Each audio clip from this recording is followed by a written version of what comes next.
Monsieur le ministre, cher Gabriel, mesdames et messieurs, en vos grades et qualités, bienvenue chez MGEN.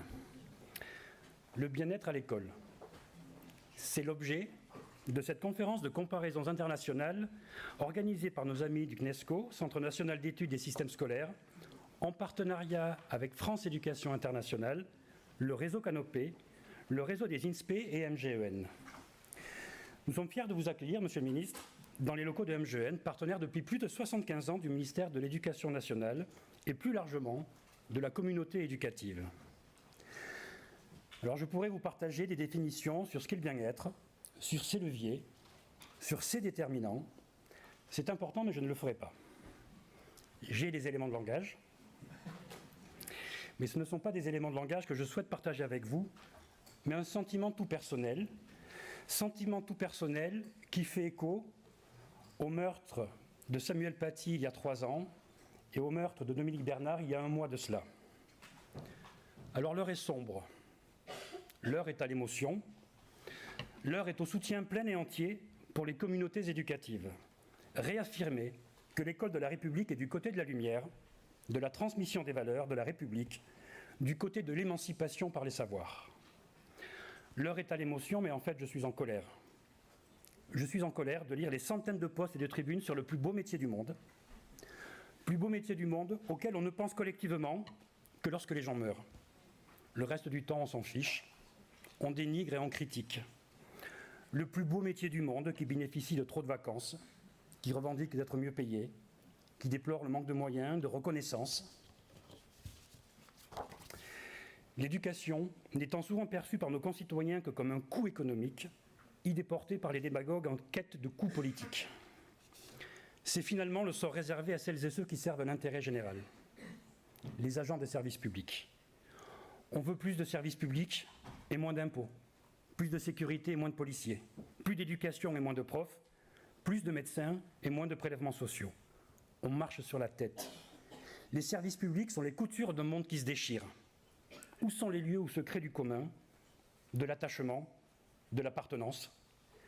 Nous sommes dans une société de l'émotion et elle est légitime. Mais nous sommes aussi dans une société de l'oubli.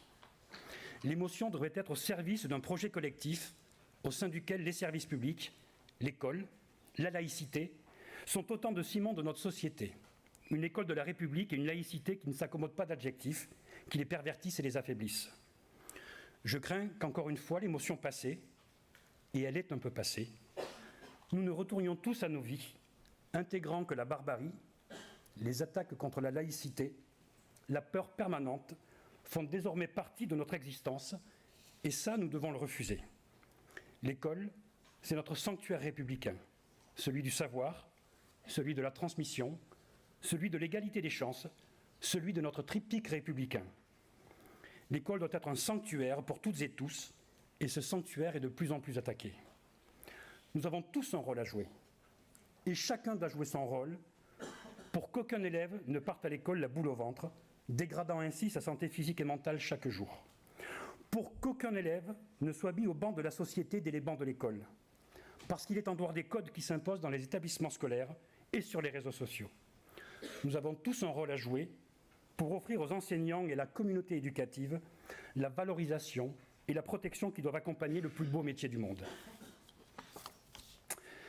Le bien-être à l'école est intrinsèquement lié à la santé des enseignants. Être bien à l'école, dans l'école de la République française, c'est avancer chaque jour sous l'égide de notre devise républicaine, liberté, égalité et fraternité. Pour nos élèves, liberté d'accéder à tous les savoirs et de forger sa propre opinion, égalité des chances, fraternité dans les salles de classe, dans les cours de récréation et sur les réseaux sociaux qui les prolongent à l'infini. Pour nos professeurs, liberté d'enseigner dans des conditions dignes, sans réserve sur notre histoire collective, sans hiérarchie dans nos cultures. Égalité de traitement et de protection. Fraternité au sein de toute la communauté éducative. Liberté, égalité, fraternité pour les élèves et pour les professeurs. Comment maintenir ce triptyque attaqué de toutes parts? En gardant une boussole, à laquelle MGEN est profondément attaché, la laïcité. La laïcité, seule garante de lumière face à l'obscurantisme, de débat d'idées face au prosélytisme. Alors je me réjouis que cette conférence internationale du CNESCO puisse nous donner, nous partager d'autres boussoles, inspirées d'exemples étrangers, à travers les résultats de l'enquête IBEST. Une enquête éclairante que vous aurez le temps de partager tout au long de cette matinée. Partageons, travaillons ensemble, car le bien-être des élèves et leurs enseignants n'attend plus. Et je pense que ce souhait, Monsieur le Ministre, vous le partagez avec moi et avec chacune et chacun de vous. Je vous remercie.